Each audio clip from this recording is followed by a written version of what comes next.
ఇప్పుడు నేను మమ్మల్ని గౌరవిస్తే మేము రోజా గారు అంటాం, మమ్మల్ని గౌరవించినప్పుడు నేను రోజా అంటాను. ఓకే, ఇప్పుడు రోజా ఏం మాట్లాడింది? ఆదియో నేనో లేకపోతే ఇంకొకరు పోయి చేస్తున్నాం అనింది. వాళ్ళేదో చిన్న చిన్న ప్రాణాలంట, చిన్న చిన్న ఆర్టిస్టులు అంట. ఈమెమన్నా నేషనల్ వైడ్ ఆర్టిస్టా? ఈవిడేమన్నా 15 నేషనల్ అవార్డులు కొట్టిందా, లేకపోతే 10 ఆస్కార్ అవార్డులు కొట్టిందా యువరాణి? వాళ్ళేదో చేసుకుంటున్నారు, వాళ్ళు స్వచ్ఛందంగా చేసుకుంటున్నారు. వాళ్ళ ఇష్టం, అది పవన్ కళ్యాణ్ గారి మీద ఇష్టం ఉంది, లేకపోతే టీడీపీ మీద ఇష్టం ఉంది, లేకపోతే మీరు చేసే అవినీతి మీద వ్యతిరేకత ఉంది. నువ్వేమన్నా నేషనల్ అవార్డు ఆర్టిస్టువా? నువ్వు 20 సినిమాలు ఏమన్నా ఆస్కార్ అవార్డులు కొట్టినావా? రెండోది, చిన్న చిన్న ఆర్టిస్టులు అంటున్నావే, నీకు దమ్ము ఉంటే గెటప్ సీన్ చేసే క్యారెక్టర్ నీ జీవితంలో ఒకటైనా చేయగలిగావా? ఇస్తే నువ్వు చేయగలవా? సుధీర్ ఉన్నాడు, కష్టపడ్డాడు, మ్యాజిక్ చేశాడు, వాడు చరిష్మాతో సినిమా హీరో అయినాడు, ఈరోజు అత్యద్భుతం, నీకన్నా 10 రెట్లు ఫాలోయింగ్ ఉంది, వాడితో నువ్వు పోటీ పడగలవా? ఇప్పుడు ఆది ఉన్నాడు, వాడు వచ్చిన తర్వాత జబర్దస్త్ చరిత్రనే మార్చినాడు. నువ్వన్నా కూకొని 3 పంచులకి జడ్జిమెంట్ ఇవ్వాలా? వాడు ఆది పాపం గంట సేపు ఏకదాటిగా నవ్వించాడు, ఒక ట్రెండ్ సెట్లో ఉన్నాడు, వాడితో నువ్వు పోటీ పడగలవా? నీ బతుకులో ఏ రోజన్నా వీళ్ళ ముగ్గురు లాంటి చరిష్మాను చూసావా? ఎందుకు నిన్నెవరు ఏ మాట అన్నప్పుడు నీకు ఎందుకు ఉలికి ఎక్కువ? నీ పని నువ్వు చూసుకో. ఈసారికి ఎమ్మెల్యే సీట్లో ఫస్ట్ ఓడిపోయే సీటే మా యువరాణి, మా రోజమ్మ. డిపాజిట్లు రావు నీకు నగిరిలో, గుర్తుపెట్టుకో. డిపాజిట్లు రావు నీకు నగిరిలో. ఉలికి పడమాకు, గౌరవించావు. మేము ఎప్పుడు నీ గురించి బ్యాడ్గా మాట్లాడుకోవాలి. నీకెందుకు ఓడిపోయి అక్కడ చేసుకోండి? చిన్న చిన్న ప్రాణాలా? 7 మంది హీరోలు ఉన్నారా? 7 మంది హీరోలు జనసేనలో ఉంటే వాళ్ళ కుటుంబంలో 70 మంది రౌడీలు నీ అన్న దగ్గర ఉన్నారు. తెలియదా నీకు? 70 మంది రౌడీలు ఉన్నారు. నీకు దమ్ముంటే ఒకసారి ఎదిరించి మాట్లాడి చూడు, నేను లేపేస్తాడు చూద్దాం. ప్రతిదాకా నీలాగా దిగజారిపోయి నీలాగా ఆడ ఇలా వెనక్కి తిరుక్కుంటా బతుకుతాను అనుకుంటున్నావేంది? వాళ్ళు స్వచ్ఛందంగా పడినారు, వాళ్ళు ఇష్టం ఉంటే ఉంటారు, లేకపోతే పోతారు. నోరు మూసుకొని నీ పబ్లిసిటీ నువ్వు చేసుకో. నువ్వు చేసినా ఓడిపోతావు, చేయకపోయినా ఓడిపోతావు. నటుకుమారని చెప్పినట్టు జనసేన కన్నా వచ్చి అక్కడ మద్దతు బలుకు, బాగుంటుంది నువ్వు నీ బతుకు. ఇంకేటన్నా వస్తుంది, రేపు ఎల్లుండో వస్తుంది. నగిరిలో ఏముంది? నేను వచ్చిన నగిరికి నీ వల్ల నేను ఎదవనైపోయినాడా? ఏముంది నగిరిలో నువ్వు చేసిన అభివృద్ధి? వారం పెడితే చాలు, నీ అంత తాళపాక అన్నం వెళ్ళినట్టు వెళ్తుంటావు పైకి. వెంకటేశ్వర స్వామి అంటే అంత ఇష్టం, అంత ప్రేమ ఉన్నప్పుడు అన్న చేసే దుర్మార్గాన్ని ఎందుకు అడగలేకపోతున్నావు? 30 మంది కావాలి నీకు, ఒకరు కాదు. అమ్మ పెద్ద టీం నీకు, తిరుమల టీం ఉంటుంది నీకు, వేసుకొని పోతా ఉండాలా. తిరుమలకి అన్నకి సామాన్య భక్తుడు తిరుమలకి వెళ్తే నీ అన్నకి ఇష్టం ఉండదు. ఎందుకంటే పాపం వాడి దగ్గర 1 రూపాయి డబ్బులు ఉండవు, వాడు అన్నదానం తింటాడు, హుండీలో డబ్బులు లేడు పాపం. మీ అన్న 30,000 పెట్టి వెంకటేశ్వర స్వామి దగ్గరకు వచ్చినాడే గొప్పవాడు. ఉండు నీకు జూన్ 4వ తారీఖు మొత్తం అందరి లెక్కలు జాలస్తాము.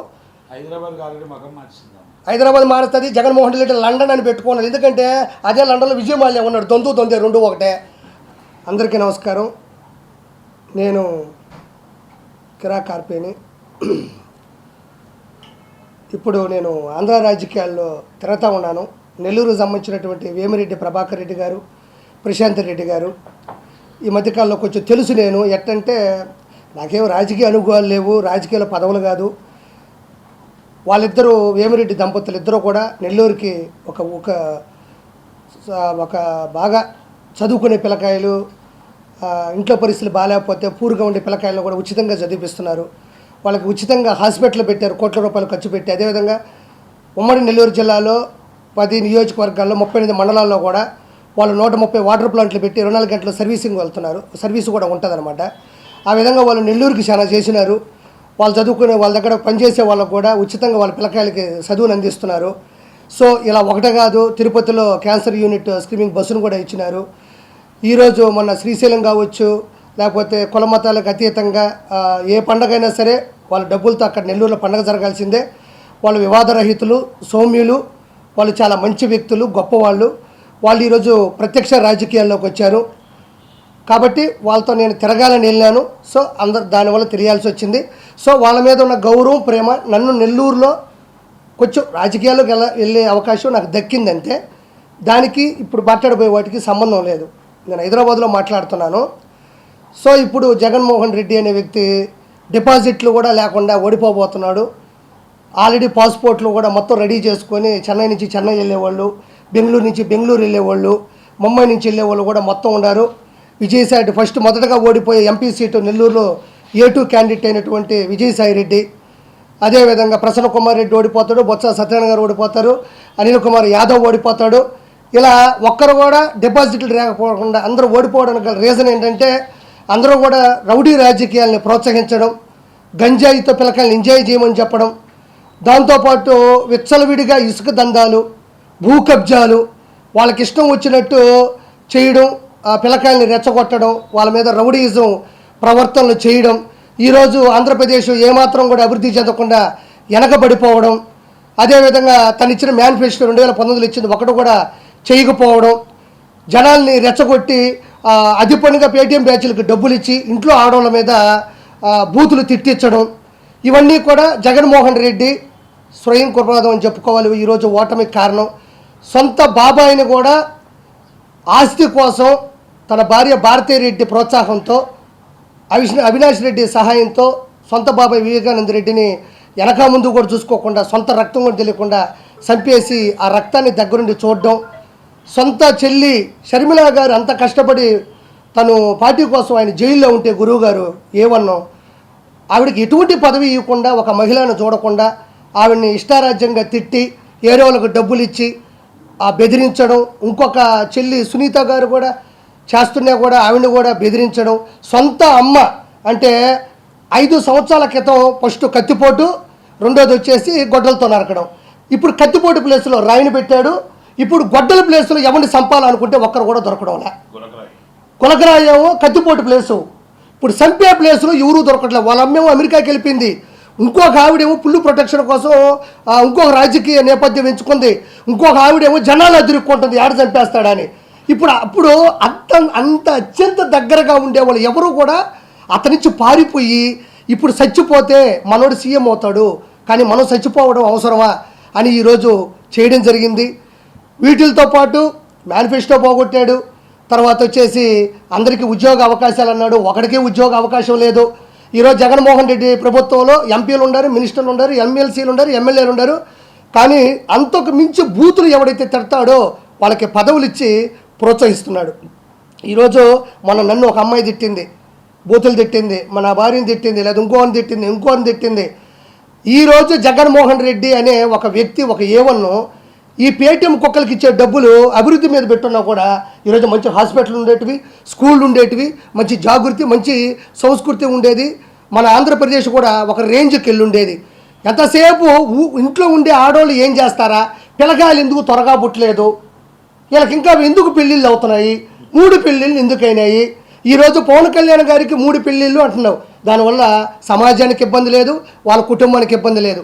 3 పెళ్ళిళ్ళు చేసుకున్నా ఏం కాలేదు, కానీ నువ్వు ఒక్క పెళ్లి చేసుకుంటేనే మీ బాబాయ్ పోయాడు. నీ భార్య భారతీరెడ్డిని కూర్చోబెట్టి అవినాష్ రెడ్డిని పక్కన కూర్చోబెట్టుకుని ముగ్గురు కలిసి మీ బాబాయిని గొడ్డలతో కొట్టి చంపేశారని దయచేసి దస్తగిరే చెప్తున్నాడు పాపం, ప్రాణం మీదకి వచ్చినా కూడా.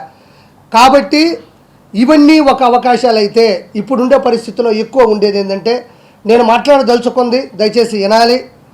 మనకి 3 మతాలు ఉంటాయి ఎక్కువగా మన ఆంధ్రప్రదేశ్లో కానీ తెలంగాణలో. ఒకటి హిందుత్వం, మూడోది ముస్లిం, రెండోది ముస్లిం, మూడోది మనం తీసుకుంటే క్రిస్టియనిజం అని ఉంటుంది. మూడిటికి 3 పుస్తకాలు ఉన్నాయి, ఒకటి బైబిల్, ఒక ఖురాను, ఒక భగవద్గీత అవుతుంది. ముగ్గురికి దేవుళ్ళు ఉన్నారు, ముగ్గురికి ఒక ప్రేయర్ ఉంటుంది, మూడిటికి సెలవులు ఉంటాయి, మూడిటికి పవిత్రమైన దినం ఉంటుంది, మూడిటికి కూడా సమానమైన ఐకమత్యం మానవత్వం ఉంటుంది. జగన్మోహన్ రెడ్డి అనే వ్యక్తి ఏకదాటిగా చేస్తున్న పని ఏంటి అంటే, ప్రపంచంలో అద్వితీయమైన శక్తి ఉండేటువంటి దేవుడు, కలియుగ దైవత్వం, మన భారతదేశం ఒక హిందుత్వం, ఇది హిందూ దేశం. వెంకటేశ్వర కొండని సర్వనాశనం చేస్తున్నాడు. ఫర్ ఎగ్జాంపుల్, ఈరోజు కొన్ని వేల కోట్ల సంవత్సరాల నుంచి ఉండేటువంటి వెంకటేశ్వర కొండ మీద అన్నం ఎందుకు ఉడకట్లేదు? సరే పోనీలే, నేను ఒకసారి భోజనం చేస్తున్నాను, అడిగితే బాగోదు, ఒక పూటే కదా అని సర్దుకుంటుంటే ప్రతి ఒక్కరూ దయచేసి కింద కామెంట్ రూపంలో తెలియజేయండి. వెంకటేశ్వర స్వామి భోజనము ఒక్కసారైనా, అంటే బయట తినేదానికి వెంకటేశ్వర స్వామి గుడి దగ్గరికి వెళ్ళి తినేదానికి తేడా ఏముంది?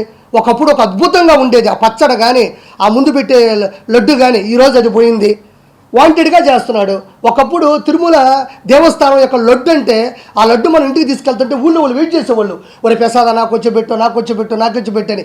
ఈరోజు మా ఆఫీసులో ఉండే పని మనిషికి తిరుమల లడ్డు ఇస్తే అది తిరుమల లడ్డు కాదు అని 30 రోజులు వాదించింది నాతో. అది కాదు మా నిజంగా ఇను నిర్మలమ్మ అంటే, ఉన్ననా నువ్వు కామెడీ చేస్తున్నావు, అసలు తిరుమల లడ్డు ఎట్టుంటుంది, మేము హైదరాబాద్లో ఉన్నాం కదా అని యాక్టింగ్ చేస్తున్నాం అంటే, ఆ కవర్ తెచ్చి ఆ 2 తీసి నా దర్శనం టికెట్ చూస్తే నా నోట్లో ఊసింది. ఏందయ్యా మీ గవర్నమెంటు, వెంకటేశ్వర గుడిలో ఇచ్చే లడ్డు కూడా ఇంత కల్తీ అయిపోయిందంటే, ఏదైతే విశిష్టత ఉంటుందో దాన్ని కావాలని వాంటెడ్గా చెడగొడుతున్నాడు. ఈరోజు హుండీలో ఉండే డబ్బుల్ని ఇప్పుడు పాపం వాళ్ళు మంగళసూత్రాలు వేసేవాళ్ళు ఉన్నారు, మెట్లు వేసేవాళ్ళు ఉన్నారు, కమ్మలు వేసేవాళ్ళు ఉన్నారు, ఒకసారి తన ఉద్యోగంలో వచ్చిన డబ్బులు మొత్తం వేసేవాళ్ళు ఉన్నారు. పవిత్రంగా దేవుడి చెంతకు వెళ్ళాల్సిన డబ్బులు కూడా ఈరోజు నిలువు దోపిడీ అంటారు. అంటే ఉన్న పొలంగా ఏదైతే బంగారం దాన్ని వేసేస్తారు. అది చిన్న చితక విషయం కాదు. అంటే ఆ ధర్మం ఎలా ఉందో కానీ బాడీ మీద ఉన్నంత శరీరంలో ఉండేటువంటి మొత్తం బంగారాన్ని అది ఏమన్నా ఈరోజు డైరెక్ట్గా దేవుడికి వెళ్తుందా? అడిగిపోతుందో, ఏ ఏ ఏ చర్చిలో పెడుతున్నాడో, ఏ చర్చిలో పెడుతున్నాడో. ఈరోజు ఎంత దిగజారిపోయింది. ఈరోజు పులులు ఎందుకు వస్తున్నాయి? ఎర్రచందనం కొట్టడం వల్ల ఊరి మీద పడి వస్తూ ఉంటే అవి చచ్చిపోతూ ఉంటాడు. ఈరోజు పైన సిగరెట్లు, పాలు పొరాకులు, ఈరోజు పైన ఉండే పురోహితులు కూడా అష్ట దిగ్బంధనంలో ఉండరు అతని వల్ల. ఒక దేవుడి ఓంకారనాదం పాడాలన్నా, మైక్ సెట్ ఆన్ చేయాలన్నా భయపడిపోతూ ఉన్నారు. కాబట్టి నేను ఎక్కువ ఆలోచించేది ఏంటంటే, ఈరోజు ఒక డ్రోన్ షాట్ పెడితే మనం తిరుమల యొక్క మ్యాప్ మొత్తం కనబడుతుంది. సో అతన్ని ఫస్ట్ అరెస్ట్ చేసేది వాళ్ళ బాబాయ్ గొడ్డల కేసులు కాదు, కరెక్ట్గా తిరుమల కేసులు అతను దొరికిపోతాడు. దయచేసి టీడీపీ గవర్నమెంట్లో తిరుమల చాలా అద్భుతమైన స్థాయిలో ఉండేది.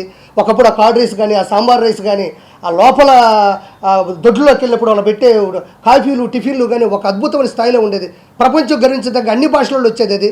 దయచేసి వెంటనే 145 సీట్ల నుంచి 150 సీట్లలో టీడీపీ, జనసేన, మన బీజేపీ మద్దతుతో గెలుస్తుంది. వాళ్ళకి నేను నమస్కారం తెలియజేసుకుంది ఏంటంటే, ముగ్గురు కూటమికి కూడా దయచేసి వెంటనే తిరుమల మీద శ్రద్ధ పెట్టండి. ఆ మహానుభావుని అరెస్ట్ చేయండి. ఎవరి మతం వాళ్ళకి గొప్ప. నాకు 3 మతాలు ఒకటే సమానం. నేను చాలాసార్లు మా దర్గాకి వెళ్ళాను, కశ్మూర్ దర్గాకి వెళ్ళాము. నేను క్రిస్టియన్ సినిమాలో కోఆర్డినేటర్గా పనిచేశాను. నాకు హిందూ అంటే ఇతర మతాలను గౌరవిద్దాం, మన మతం మనం కాపాడుకుందాం. నిజమైన మతంలో ఉండేవాడు ఎదుటి మతాన్ని నాశనం చేయాలని కోరుకోడు. తన మతాన్ని కాపాడుకుంటాడు, అభివృద్ధి చేసుకుంటాడు అంతే. కాబట్టి జగన్మోహన్ రెడ్డి హిందువుల మీద దారుణమైన చేస్తున్నాడు. ఈరోజు ఇంకోటి అర్థం చేసుకోవాలి ప్రతి ఒక్కరు కూడా. ఈరోజు హిందుత్వం మీద పడ్డాడు, రేపు మీ దైవత్వమైన ముస్లింల మీద పడతాడు, క్రిస్టియనిజం మీద పడతాడు. ఎందుకంటే సొంత బాబాయిని చంపినోడు, సొంత చెల్లిని రోడ్డు మీద వేసినోడు మతాల మీద ఇష్టపడతాడు అనుకున్నావా? ఇష్టపడడు. దయచేసి అతన్ని అవినీతిని తగ్గిద్దాం. దయచేసి టీడీపీ ఈ యొక్క కూటమికి మనం ఓటేసి అతన్ని అంతం చేయాల్సిందిగా మనస్ఫూర్తిగా నేను కోరుకుంటున్నాను. నెక్స్ట్ వచ్చేది ఈ కూటమి ఖచ్చితంగా ప్రతి ఒక్కరూ అక్కడ మారింది, పద్ధతులు మారినాయి. అతను అంతం అందించాలని మనస్ఫూర్తిగా దీన్ని నేను కోరుకుంటున్నాను.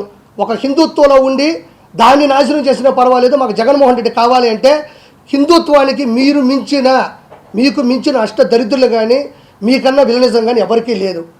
ప్రతి ఒక్కరూ గౌరవించాలి. నీ మతాన్ని నేను, నా మతాన్ని ముగ్గురం గౌరవించుకోవాలి.